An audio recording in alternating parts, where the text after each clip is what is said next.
और अब रोमियो 10 उसकी 9 आयत को पहले हम पढ़ेंगे। उसमें लिखा है, यदि तू अपने मुंह से, 1 2 3 मैं बोलूंगा, हम सब इकट्ठे पढ़ेंगे। चर्च में ये पढ़ना बड़ा जरूरी है। इसको स्क्रीन के ऊपर सिर्फ आयत को बड़ा कर दो अगर कर सकते हो तो। रोमियो 10 उसकी 9 आयत को पढ़ेंगे ऊंची ऊंची आवाज में। 1 2 3।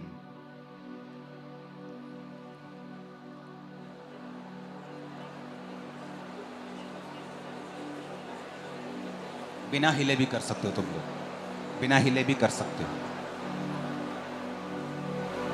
फिर से पढ़ेंगे 1 2 3।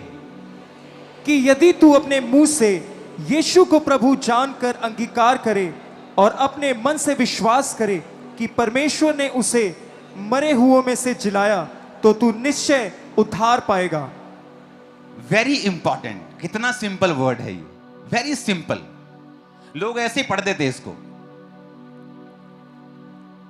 उसमें लिखा है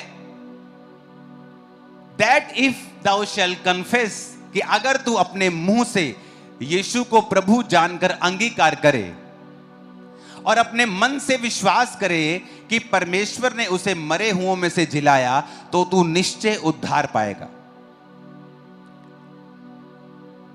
लिखा है thou shall be saved, तू निश्चय उद्धार पाएगा। यूनानी भाषा का 4982वां शब्द, इसको ओपन करेंगे। आपकी स्क्रीन पे है, जिसका मतलब है सोजो। अपने पड़ोसी को बोलो सोजो। इसका मतलब है to save, deliver, protect, heal, preserve, do well, be whole. Jesus ने कहीं कहीं कहा है बी मेड होल, यानी तू वैसा ही हो जाए जैसा तुझे बनाया गया था।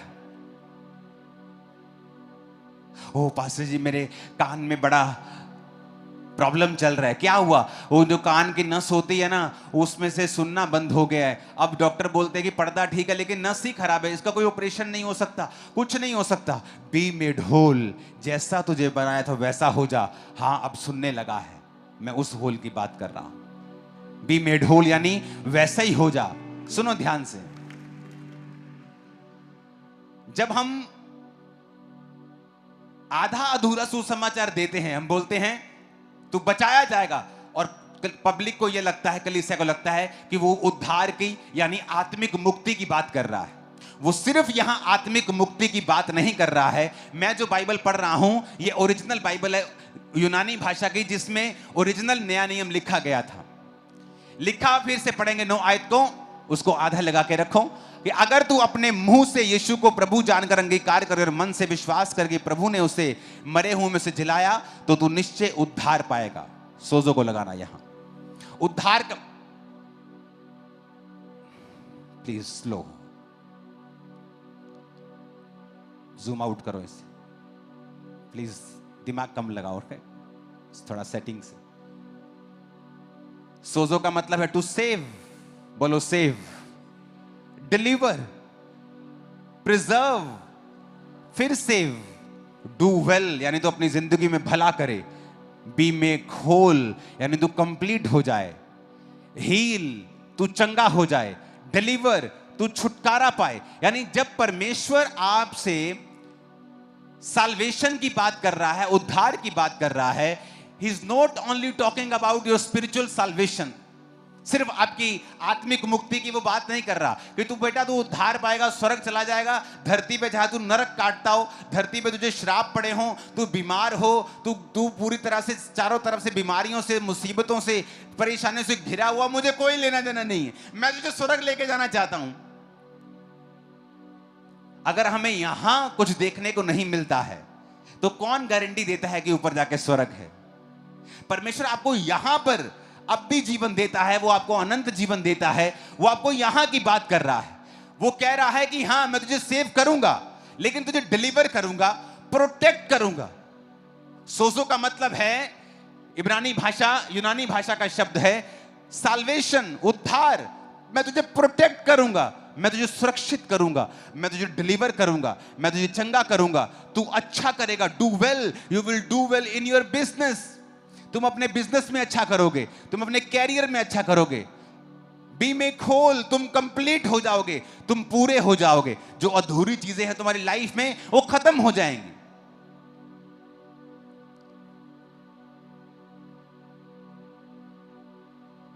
अब हम एम्पलीफाइड बाइबल पढ़ेंगे। इधर अगर तुम खोल सकते तो खोलना, वो रहने देना आधा उधर। अब आपको ये मैंने समझा दिया कि उद्धार है क्या, लेकिन मेरा ये प्रचार आज का ये नहीं है। मैं वहां जाने की कोशिश कर रहा हूं जो प्रभु ने मुझे आप लोगों के लिए दिया है।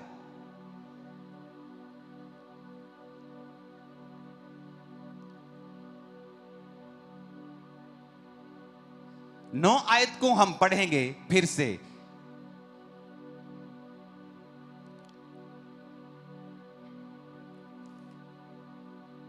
अब मैंने आपको यह समझा दिया कि सोजो यानी उद्धार का मतलब सिर्फ उद्धार नहीं है आत्मिक। उसका पहला मतलब है टू सेव यानी आत्मिक उद्धार। फिर कहता है डिलीवर छुटकारा, प्रोटेक्ट सुरक्षा, हील चंगियाई, प्रिजर्व सुरक्षित करना, फिर सेव सेल्फ डू वेल अच्छा करना, बी मेक होल कंप्लीट हो जाना। यह है कंप्लीट उद्धार। क्योंकि हमारा परमेश्वर सिर्फ बातें करने वाला परमेश्वर नहीं है। उसने आदम को बनाया, गार्डन में रखा, काम करने दिया, उसने आपके हाथों को कमाने की शक्ति दी। सब कुछ परमेश्वर का बनाया हुआ है, सिस्टम उसका बनाया हुआ है। तो वो चाहता है आपके बच्चे अच्छे हों, कंप्लीट हों, होल हों, प्रोटेक्ट रहें, सुरक्षित रहें। आपके बिजनेस, आपकी लाइफ, आपकी फैमिली, आपकी मेंटल लाइफ। लोग कहते हैं प्रभु का मेरी मेंटल लाइफ से क्या, प्रभु को कोई है कंसर्न? Very much concern. बहुत से लोगों को पेट की प्रॉब्लम्स होती हैं और उनकी दवाई हल नहीं कर सकती, क्योंकि डॉक्टर बोलते हैं आपके पेट की जो दिक्कत है वो स्ट्रेस से जुड़ी हुई है। अगर आपको चिंता है तो आपका पेट बीमार रहता है। और जीसस क्राइस्ट ने बाइबल में कितने सैकड़ों बार लिखा है मत डर, यानी कोई स्ट्रेस ना ले क्योंकि मैं तेरे साथ हूं। क्यों लिखा उसने? ताकि तुम्हें कोई स्ट्रेस ना रहे कभी भी और तुम कभी बीमार ना पड़ो।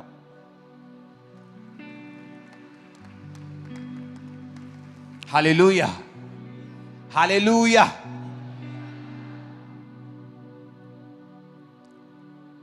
पिछले दिनों की स्टडी के दौरान मुझे मालूम हुआ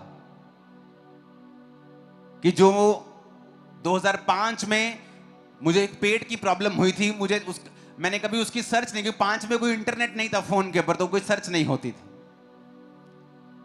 तो 2005 में अगर आप बाइबल में, अगर आप इंटरनेट पे जाएंगे तो आपको कई डाइजेस्टिव रोग मिलेंगे। वो कभी भी जब आप डॉक्टर के पास जाते तो एंटी एसिड्स की गोलियां लगा देते हैं आपको, और वो रोग कभी ठीक नहीं होता। 25-25 साल से लोग गोलियां खा रहे थे। और जब मैं 2.5 महीने दवाई खा के डॉक्टर के पास जाके पूछा कि डॉक्टर साहब मेरे को तो बस हो गई, मैं तो सिर्फ यही खा सकता हूं या मैं दवाई खाता हूं तो बस ठीक रहता हूं, मुझे कितनी देर खानी पड़ेगी? तो डॉक्टर ने कहा था लोग 12-12 साल से खा रहे हैं, आप पूछो ही मत। आप मेरे से मत पूछना कि कितनी देर खानी पड़ेगी, बस या एक तरह जैसे बीपी की गोली लग जाती है, गोली लग गई। और मुझे याद है उसी नाइट मैंने वो मेडिसिन फेंक दी थी और खुदा ने मुझे हील कर दिया था। सुनो मेरी बात, प्रॉब्लम ये नहीं कि मसीह या धर्मी को हो नहीं सकती, वो एक परीक्षा हो सकती है। लेकिन मैं आपको ये सिखा रहा हूं कि परमेश्वर ने बाइबल में जो लिखा है वो सारा कुछ आपकी फिजिकल हेल्थ के लिए है, मेंटल हेल्थ के लिए है, फाइनेंशियल हेल्थ के लिए है, फैमिली हेल्थ के लिए है। परमेश्वर चिंता करता है आपके बच्चों की, आपके दिमाग की, आपकी सोचों की, आपके शरीर की, आपके फाइनेंस की, आपके घर की, एवरीथिंग जो आपके साथ है। जैसे आप अपने बच्चे की हर एक तरह से चिंता करते हैं, या कहीं मेंटल लेवल में बढ़ रहा है, क्या शरीर में बढ़ रहा है, क्या आत्मा में बढ़ रहा है, क्या नॉलेज में बढ़ रहा है, क्या पढ़ाई में अच्छा है, प्रभु भी आपकी सब तरह से चिंता करते हैं। लेकिन हमें बाइबल पढ़नी पड़ेगी वो समझने के लिए। अब ये बात हमें समझ में आ गई है कि उद्धार का मतलब सिर्फ आत्मिक नहीं है, परमेश्वर हमें सब तरफ से बचाना चाहता है। ओके, अब फिर से 9 आयत को पढ़ेंगे। लिखा because if you acknowledge and confess with your mouth. अब हम यहां पर देखेंगे, यहां 3 चीजें हैं, अब ध्यान से समझना। पहली चीज है, पहले हम जाएंगे तीसरी चीज के ऊपर। ओके, कौन सी चीज की? बोलो अपने पड़ोसी को, तीसरी चीज के ऊपर, जो है you will be saved. Okay, third हम देखेंगे रिजल्ट। रिजल्ट क्या है? परमेश्वर ने कहा यू विल बी सेव्ड, मतलब you will be heal, you will be preserve, make whole, you will be delivered, you will be protected। समझ आई कि नहीं आई? क्योंकि ये उद्धार का मतलब है। मैंने ओरिजिनल बाइबल खोल दी आपके सामने। तो रिजल्ट क्या है? कि ये रिजल्ट है इस आयत का। करना क्या है? अब देखेंगे करना क्या है। पहला काम करना है, कहता इफ यू एक्नॉलेज, उस आयत को फिर से पढ़ेंगे हम, यदि तू मुंह से यीशु को प्रभु जानकर अंगीकार करे। आप पहले सोचेंगे फिर बोलेंगे, पहले दिमाग में आएगा फिर। समझ रहे मेरी बात के नहीं? तो दिमाग में इफ यू एक्नॉलेज, पहला काम विश्वास करना कि यीशु ही प्रभु है। एक्नॉलेज। दूसरा काम उसने कुछ कहा है, कहता and confess with your mouth. लोगों को लगता है कि विश्वास कर लिया ना मैंने अंदर, खत्म काम। काम खत्म नहीं हुआ। पहला काम है विश्वास करना, दूसरा काम है मुंह से बोलना। रिजल्ट आ जाएगा, तुम चंगे हो जाओगे, प्रिजर्व हो जाओगे, डू वेल, मेक होल। बड़े ध्यान से समझने की जरूरत है। अब प्रॉब्लम यह है कि जब लोग बीमार हैं, मान लो हम ये केस लेते हैं हील वाला, कि लोग बीमार हैं, ओके, क्या तुम प्रभु पे विश्वास करते हो? हां। क्या तुम अंगीकार करते हो? हां, मैं यीशु को यीशु कहता हूं। नो नो नो, ये उसने फॉर्मूला दिया है। ये वचन फॉर्मूला है। रोमियो 10 उसकी 9 आयत एक फॉर्मूला है। फॉर्मूला क्या है? कि जो तुम्हें चाहिए उस पर विश्वास करना। अब आगे पढ़ो, ये देखो क्या लिखा है। Confess with your mouth that Jesus is Lord, recognizing his power, authority and majesty as God। ये एम्प्लीफाइड बाइबल आपने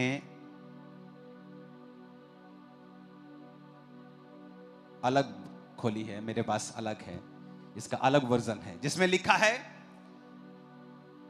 उस इंग्लिश के वर्ड को पढ़ेंगे हम, अधेर टू, और उसे स्क्रीन पे दिखाएंगे। अब ध्यान से समझना। पहला काम कहता एक्नॉलेज। अपने पड़ोसी को बोलो, पहला काम है विश्वास करना। अब मैं एक वचन आपके लिए पढ़ूंगा, इब्रानिया 10 उसकी 23 आयत को पढ़ूंगा, स्क्रीन पे देखो। कहता आओ हम अपनी आशा के अंगीकार को दृढ़ता से थामे रहें। कहता आओ हम अपने आशा का अंगीकार, मेरी आशा। एक व्यक्ति बीमार है, वो आशा करता है चंगाई की। कहता आओ चंगाई की उस आशा के अंगीकार को, सिर्फ आशा को नहीं, दिमाग में सिर्फ विश्वास है और तुम चर्च आ रहे हो, कहता ये काम नहीं बनेगा तुम्हारा। कहता आशा के अंगीकार को दृढ़ता से थामना है। अंगीकार कैसे करोगे? जिस मुंह से तुम गालियां निकालते हो, पड़ोसी से लड़ते हो, चुगलियां करते हो, चिकड़ चिकड़ पै पै पै पै पै करते हो, कहता उस मूंग को मेरे अंगीकार के लिए अगर इस्तेमाल करोगे, हील भी हो जाओगे, डिलीवर भी हो जाओगे, डू वेल, मेक होल, तुम कंप्लीट भी हो जाओगे, सुरक्षित भी हो जाओगे। कहता आओ हम अपनी आशा के अंगीकार को दृढ़ता से थामे रहें। जीसस क्राइस्ट पहाड़ के एक पेड़ के पास के जाते हैं और पेड़ पे फल नहीं होता। यीशु कहते सूख जा, तेरा फल आज के बाद कोई ना खाए। शाम को जब सुबह को चेले वहां से आ रहे होते हैं तो कहते प्रभु जिस पेड़ को तूने श्राप दिया वो सूख गया। प्रभु उनसे एक बात कहते हैं, मरकुस 11 उसकी 23 आयत। यीशु ने कहा मैं तुमसे कहता हूं जो कोई इस पहाड़ से कहे तू उखड़ जा और समुद्र में जा पड़, अपने मन में संदेह ना करे वरन प्रतीति करे कि जो कहता हूं हो जाएगा, वो उसके लिए वही होगा। फिर से पढ़ो इस आयत को, बोलो अपने पड़ोसी को कि जो कोई इस पहाड़ से कहे, पहाड़ को देखकर सोचे नहीं, उसे कहे। आज कलीसिया क्या करती है? जब बीमारी का पहाड़ उसके सामने आता है, ए डॉक्टर बोलता है ले तेरे को 3rd ग्रेड कैंसर है, तेरे को ले, पहाड़ तेरे मोरे खड़ा कर दिया। अब जीसस ने कहा दो काम तुम कर सकते हो, या तुम जीसस के पास आकर रोओगे प्रभु मेरे साथ ऐसा कैसे हो सकता है, मैं ऐसे कैसे हो सकता हूं, तुझे दिखता नहीं है क्या, मैं टाइदर हूं, मैं प्रेयरफुल हूं। पर जीसस ने ऐसा करने के लिए नहीं कहा है। मूसा गलती कर रहा था और मूसा ने जब सामने लाल समुद्र था और पीछे सेना थी और जो मूसा दुहाई दे, और प्रभु कहता ए मूसा क्यों दुहाई दे रहा है मेरी तू, और परमेश्वर ने उसे डांटा। आप इमेजिन आप प्रेयर करने गए हैं और प्रभु आपको डांट रहे हैं। आप सोच रहे मैं प्रेयर करने गया हूं, मैं कौन सा शराब पी रहा हूं। कई बार आप अच्छा काम कर रहे हैं, आपका मेंटर तब भी आपको डांट देता है क्योंकि आपको लगता है मैं तो सही कर रहा हूं, मुझे डांट क्यों पड़ रही है। तू सही अपने हिसाब से कर रहा है लेकिन एक्चुअल में वो सही नहीं है। परमेश्वर ने कहा मूसा जो लाठी तेरे हाथ में है उसे लेकर समुद्र के सामने जा और उसे 2 भाग कर दे। मैंने तुझे पावर दी है, मेरे सामने दुहाई देने का समय नहीं है, एक काम करने का समय है। जीसस ने डायरेक्टली कहा है यहां पर कि speak directly to the problem, not to God.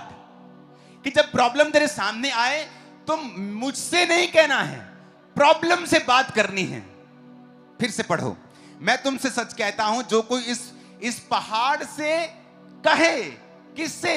इस पहाड़ से कहे कि उखड़ जा समुद्र में जा लग। इम्पॉसिबल काम है, पर कहता अगर तू विश्वास करेगा तो हो जाएगा। अगर तू मुंह से अंगीकार करेगा तो, अपने पड़ोसी को बोलो अगर तू मुंह से अंगीकार करेगा तो हो जाएगा, हो जाएगा यीशु मसीह के नाम में। आप मेरी बात समझ रहे कि नहीं?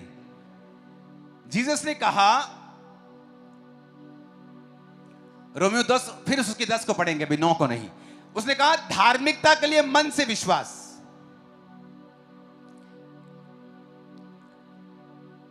अपने पड़ोसी को बोलो धार्मिकता के लिए मन से विश्वास। अब समझो ध्यान से, अगर आपको परमेश्वर से मिरेकल लेना है,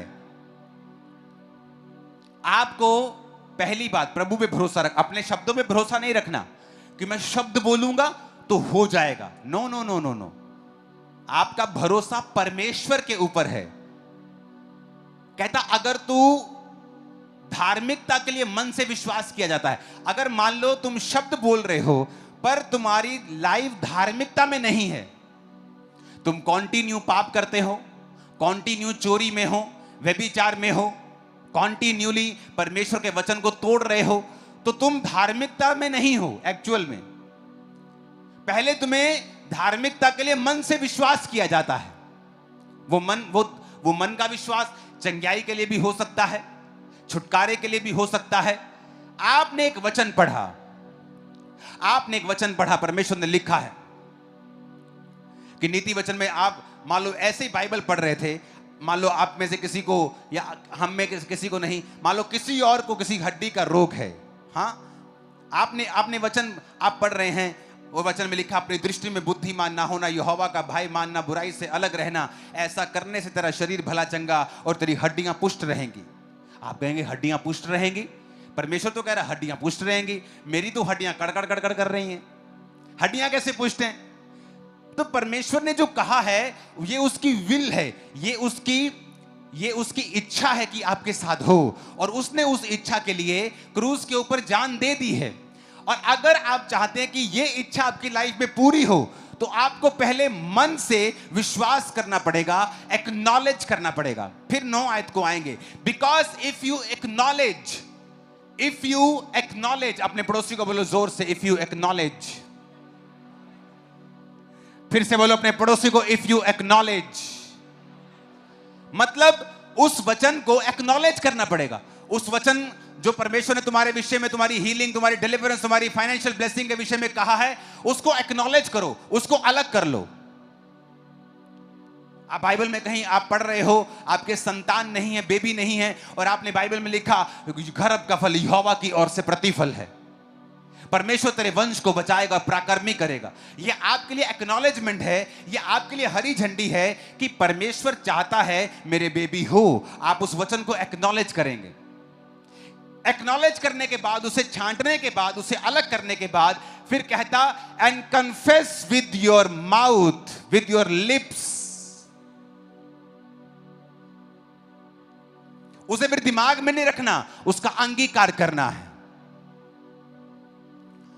उस वचन के ऊपर फाइट करनी है, उस अंधेरे के ऊपर रोशनी बोलनी है, और बोलना है कि मेरा गर्भ फल लाएगा, ये फल रहित नहीं रह सकता, यीशु के नाम में फल लाए, मैं एक सुंदर बेटे और बेटी की मां बनने वाली हूं। आपको बोलना पड़ेगा, आपको बोलना पड़ेगा, आपको गरीबी के श्राप को तोड़ना पड़ेगा। साथ में धार्मिकता। धार्मिकता क्या है? वचन पे चलना, चाहे थोड़ा पैसा है टाइट देना, थोड़ा पैसा है चर्च में जाना, थोड़ा है तब भी गिरना नहीं, पाप नहीं करना। आपको धार्मिकता में रहना, क्योंकि धार्मिकता के लिए मन से विश्वास किया जाता है। रोमी 10:10 और लिखा उद्धार के लिए मुंह से अंगीकार किया जाता है। फिर वही बात वो कह रहा है, if you want to be healed, चंगाई के लिए मुंह से अंगीकार, सुरक्षा के लिए मुंह से अंगीकार। कितने मेरी बात को समझ रहे हैं? आप कंप्लेंट करते रहेंगे क्योंकि आप विश्वास कर रहे हैं, पर आप अंगीकार नहीं कर रहे हैं।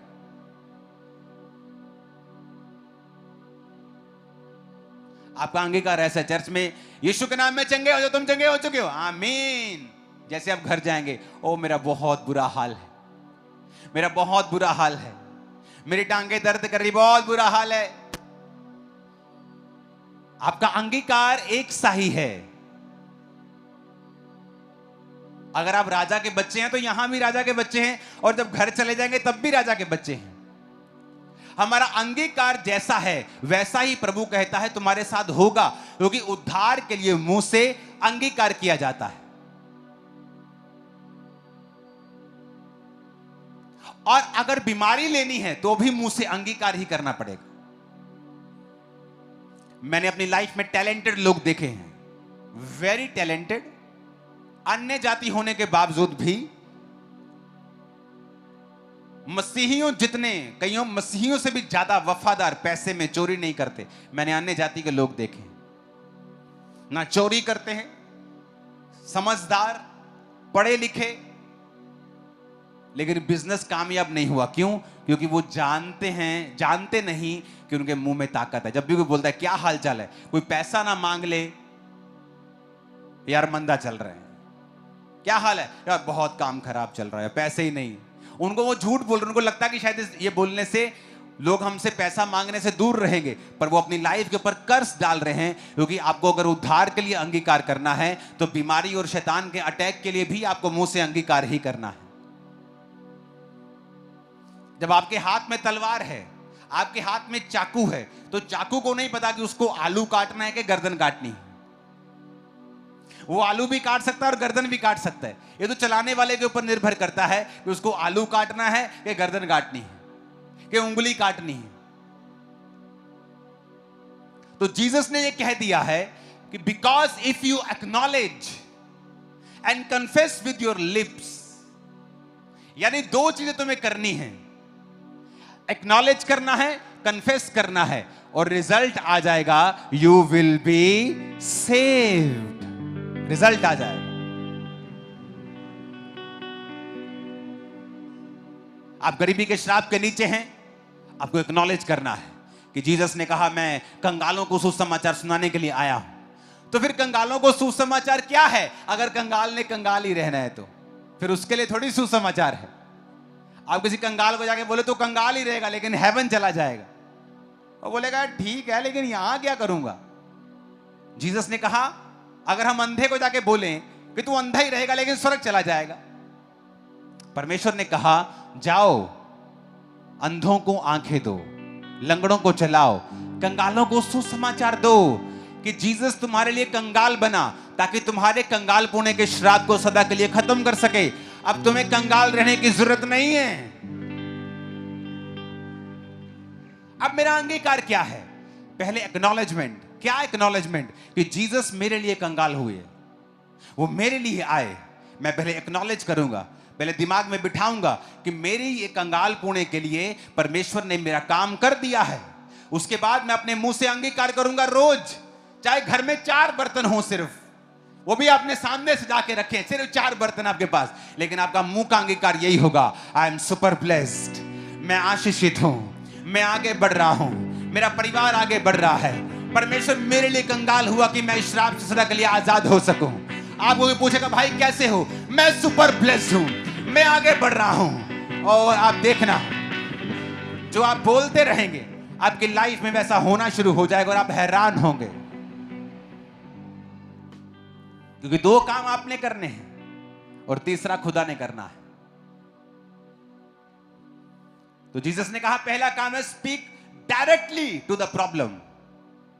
जब मुश्किल आए तो डायरेक्ट मुश्किल से बात करनी है। जीसस की तरफ रोते हुए कंप्लेंट करते हुए नहीं आना है। यीशु मसीह जा रहे नाव में, तूफान आ गया और चेले जब नाव डूबने लगी तो यीशु को उठा के कंप्लेंट करते, कहता तुझे मालूम नहीं गुरु, क्या तुझे चिंता नहीं हम डूबे जाते हैं? और जीसस उठ के उनको ये नहीं कहते कि हाँ हाँ पुत्र मैंने तेरी बहुत चिंता। जीसस उसको डांटते हैं और बोलते हैं हे अल्प विश्वासियों, का तुम्हें अब तक विश्वास नहीं?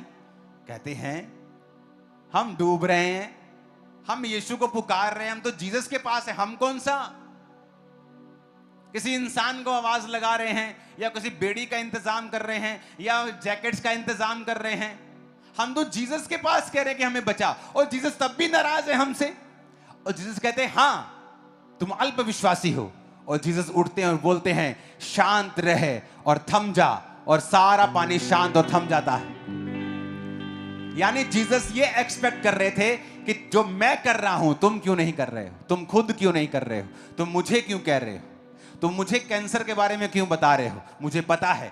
तुम मुझे बीमारी और इस प्रॉब्लम के बारे में, डिप्रेशन के बारे में क्यों बता रहे हो, मुझे पता है। तुम्हारा विश्वास कहां है? Speak direct to the problem. सीधा अपनी प्रॉब्लम से बात करो। कितने मेरी बात को समझ रहे हैं?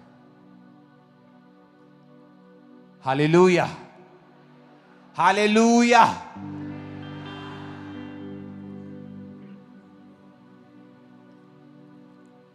मरकुस 11 उसके 23, 1 2 3 इकट्ठे पढ़ेंगे सिर्फ यहां तक। इस पहाड़ से कहे तो उखड़ जा।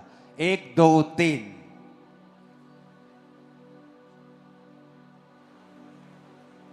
फिर से पढ़ेंगे क्वायर के साथ। 1 2 3।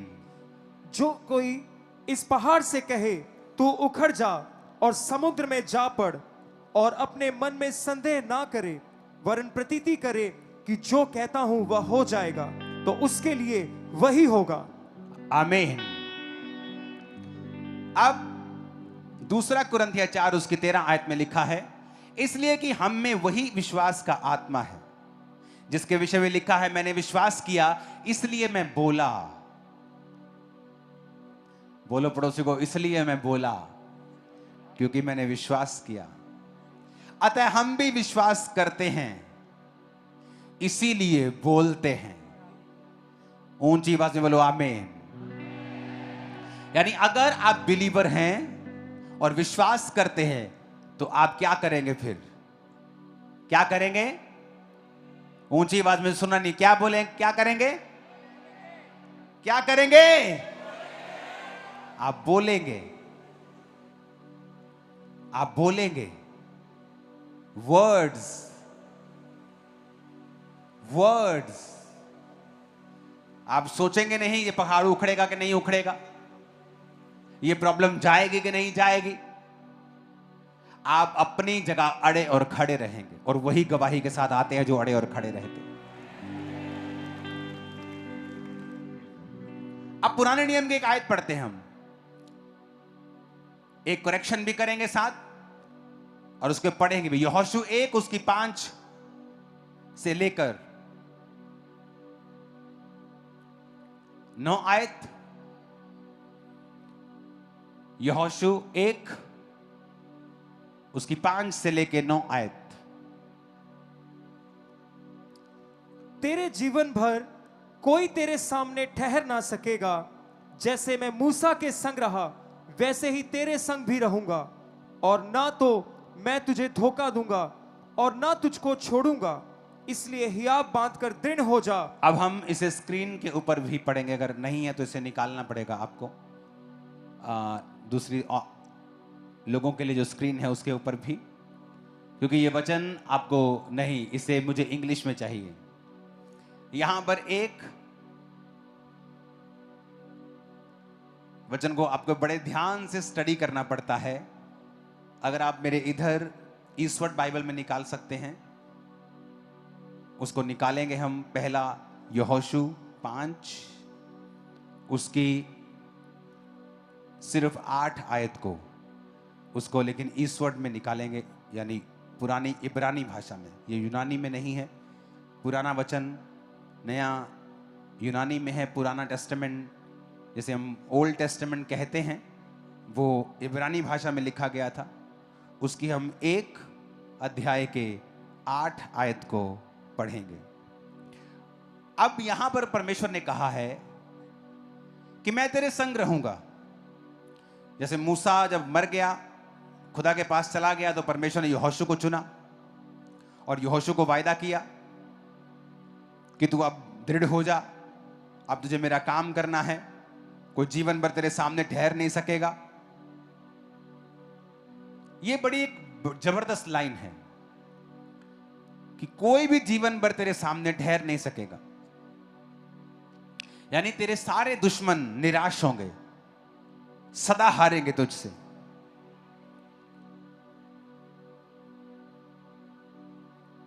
अब प्रभु ने उसे कुछ करने के लिए बोला, वो हम ओरिजिनल बाइबल में पढ़ेंगे। इसकी 8 आयत को ऊपर करेंगे। यहोशू 1 उसकी 8 आयत।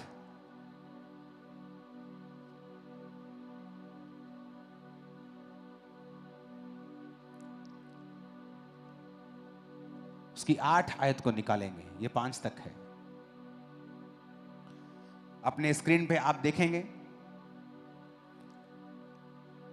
वो बस ये बेस्ट है। ये जो स्क्रीन पे आपके आया है, देखो नीचे हिंदी में क्या लिखा है। व्यवस्था की ये पुस्तक तेरे चित्त से कभी ना उतरने पाए। फुल स्क्रीन पे देखेंगे इसको। और लेकिन ओरिजिनल भाषा में क्या लिखा है? The book of the law shall not depart out of thy mouth. Mouth के इन दोनों शब्दों को खोलेंगे, अगर आप खोल सकते हैं तो। कहता हिंदी में जब पढ़ते कहता चित्त से, चित्त नहीं है एक्चुअल में। रियल वचन लिखा है माउथ, स्टोमा। रियल वचन है स्टोमा। ये आपने कौन सा खोला है? 4482। ओके, 6310 वाला खोलो, इब्रानी भाषा का। अब इसे ध्यान से समझना कि आपको मैं ये बता रहा हूं कि परमेश्वर नए नियम में और पुराने नियम में दोनों जगह सेम था। नीचे की स्क्रीन के ऊपर आप वही आयत को देखेंगे, हिंदी इंग्लिश में इकट्ठा, जैसे पहले हम देख रहे थे।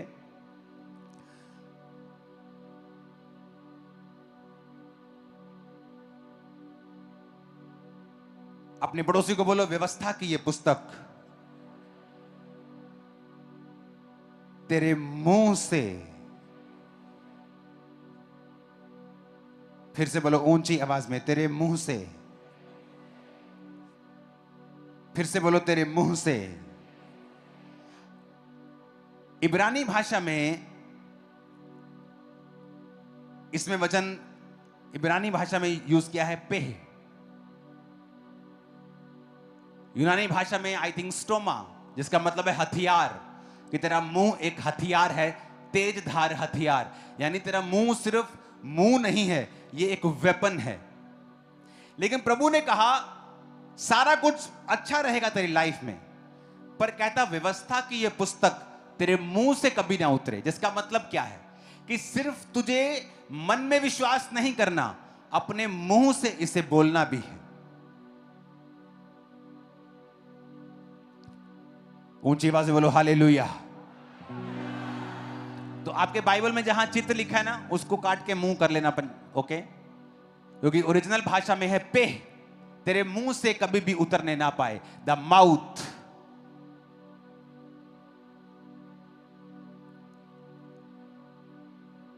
छह 6310 शब्द, माउथ, तेरा मुंह। The book of the law यानी बाइबल शैल नॉट डिपार्ट, तेरे माउथ से अलग ना हो, डिपार्ट ना हो। व्यवस्था की ये पुस्तक तेरे मुंह से अलग ना हो।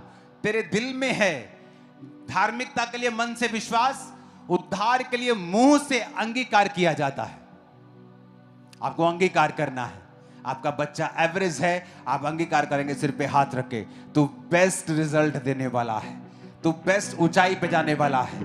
अंगीकार, आपके वचन वही कर देंगे जो आप बोलेंगे। आप एक कदम चल नहीं सकते, अपने घुटनों पे हाथ रख के रोज अंगीकार करेंगे, उसके कोड़े खाने से मैं चंगा हो चुका हूं, मैं चलूंगा ही नहीं, मैं दौड़ूंगा, मैं दौड़ूंगी। रोज अंगीकार करेंगे। आप प्रॉब्लम लेकर खुदा से बात कर रहे हैं और खुदा आपसे नाराज होता है। उसने कहा है, बाइबल में लिखा है, speak directly to the problem. पहाड़ से कहे, मेरे पास आ और बोल कि पिता पहाड़ को हटा दे, तो मैं पहाड़ को हटा दूंगा। ऐसा नहीं लिखा है। उसने कहा है, जब तू समुद्र पहाड़ से कहे कि जाओ और उखड़ जाओ और समुद्र में जा पड़, ऐसा हो जाएगा।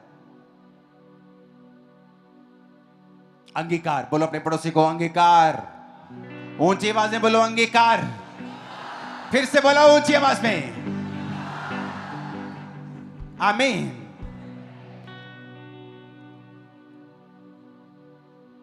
अगर आपका अंगीकार गलत है तो इमेजिन आप जीसस क्राइस्ट की बलिदान को व्यर्थ कर देंगे अपने लाइफ में। क्योंकि वो जेंटलमैन है, वो जबरदस्ती नहीं घुसता, इनवाइट करना पड़ता है उसे। अंगीकार का मतलब है इनवाइट करना। अंगीकार आप तभी करेंगे जब उस वचन को एक्नॉलेज करेंगे, जब उस वचन को आप मानेंगे, विश्वास करेंगे, तो आपके लिए वो धार्मिकता ठहराई जाएगी। जब आप एक्नॉलेज कर लेंगे, आप अंगीकार करेंगे। जब आप अंगीकार करेंगे, वो वचन आपकी लाइफ में पूरा होना शुरू हो जाएगा। आपका विश्वास बोले गए वचनों के ऊपर नहीं है, आपका विश्वास परमेश्वर के ऊपर है। आप परमेश्वर की इच्छा के साथ साथ चल भी रहे हैं, आप पाप में नहीं हैं। ऊंची आवाज से बोलो हालेलुया। और आपका मकसद परमेश्वर की महिमा है। आपका मकसद ये नहीं है कि जब मैं चंगा हो जाऊंगा ना, अब तो मुझे यार आधा घंटा लगता है ठेके पे जाने में, घर से निकलता हूं आधा घंटा लगता है यार, धीरे धीरे जाना पड़ता है ठेके पे। जब मैं ठीक हो जाऊंगा ना, भाग भाग के जाया करूंगा। 5 मिनट में भाई साहब ठेके पे, 10 मिनट में पौवा अंदर, अद्धे घंटे जब जरूर च। हाँ, इसका मतलब मकसद गलत है। जब कहता मकसद गलत है तो बोला गया और विश्वास फिर काम नहीं आता। मकसद सही होना चाहिए कि प्रभु मैं विश्वास करता हूं। दूसरा, उसके साथ चलना, उसकी इच्छा में रहना और अंगीकार करना और मकसद, प्रभु अगर तू मुझे चंगा करता है, मैं गवाही दूंगा, पवित्रताई में चलूंगा, तेरी सेवा करूंगा। मकसद। आमीन। इस वचन को दोबारा जरूर सुनना घर जाके, और कोशिश करना इसे रोज सुनना कुछ दिन, जब तक ये आपकी आंतड़ियों में घुस नहीं जाता। फिर आप प्रभु को कंप्लेंट करना बंद कर देंगे, प्रभु तू ये क्यों नहीं कर रहा, ये क्यों नहीं कर रहा। आप समझ जाएंगे अब मुझे करना है, एक्नॉलेज करना है, उस वचन को ढूंढना है जिसकी मुझे जरूरत है, विश्वास करना है, अपनी जिंदगी को सही रख के परमेश्वर के साथ चलना है, उसके मकसद प्रभु की महिमा करना होना चाहिए, फिर अंगीकार करना है और करते रहना है। उसका काम फिर अगला उसका काम है, कहता है यू विल बी सेव्ड, तुम उद्धार पाओगे, तुम चंगे हो, तुम सुरक्षित हो, तुम सुरक्षित हो, तुम डिलीवर हो, तुम भी मेड पूरे कंप्लीट हो। आमीन ऊंचे वाला चाहिए चर्च, आमीन ऊंचे वाला चाहिए चर्च। तुम कंप्लीट हो जाओ, चंगे हो जाओ, आत्मिक बचाए जाओगे, शारीरिक चंगे हो जाओगे, मानसिक चंगे हो जाओ। आमीन।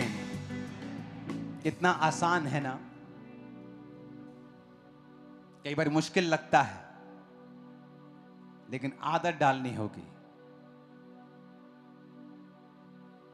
कई बार परमेश्वर आपको हिलाता है, धकड़ धकड़ धकड़ धकड़ धकड़, आप बोलते ओ प्रभु क्या हो गया, ये क्या हो गया मेरे फाइनेंस को एकदम से, ये मेरे शरीर को क्या हो गया। प्रभु कहता है तू एक बड़ा हिस्सा मिस कर रहा है बाइबल में, लेकिन तुझे वो समझ नहीं आएगा, तुझे हिलाना पड़ेगा। जब मैं तुझे हिलाऊंगा, वो तुझे मारने के लिए नहीं है, बल्कि तेरी आंखों को ओपन करने के लिए है। और जब तुम्हारी आईज उस ट्रुथ के लिए ओपन हो जाएंगी, और जहां कहीं फिर सच होगा, आत्मा होगा, वहां आजादी होगी। Hallelujah, hallelujah. तो कई बार वो आपको इन चीजों से गुजरने देता है ताकि उस ट्रुथ के लिए आपकी आईज ओपन हो जाएं। जब आपकी आईज ओपन होती हैं, आप हजारों लाखों की आईज को ओपन कर देते हैं। बदलाव के लिए कभी भी लाखों की जरूरत नहीं होती, एक अगर बदल जाए तो वो लाखों को बदल सकता है। आप एक ही हैं जो अपने परिवारों को बदल देंगे। आप अपने परिवार के मूसा होंगे और बेस्ट बेस्ट बेस्ट अगुए होंगे। आमीन। और ये प्रभु की इच्छा है आप लोगों के लिए। आप किसी भी कंडीशन में हो, राइट वर्ड्स चुनिए और उन्हें बोलिए। ये इंटरनेट वाला सरमन नहीं है कि स्पीक पॉजिटिव, नहीं नहीं नहीं, वर्ड बोलना है, पॉजिटिव की बात नहीं कर रहा हूं। वचन, वचन एक्नॉलेज करना, मेरे लिए क्या हो चुका है।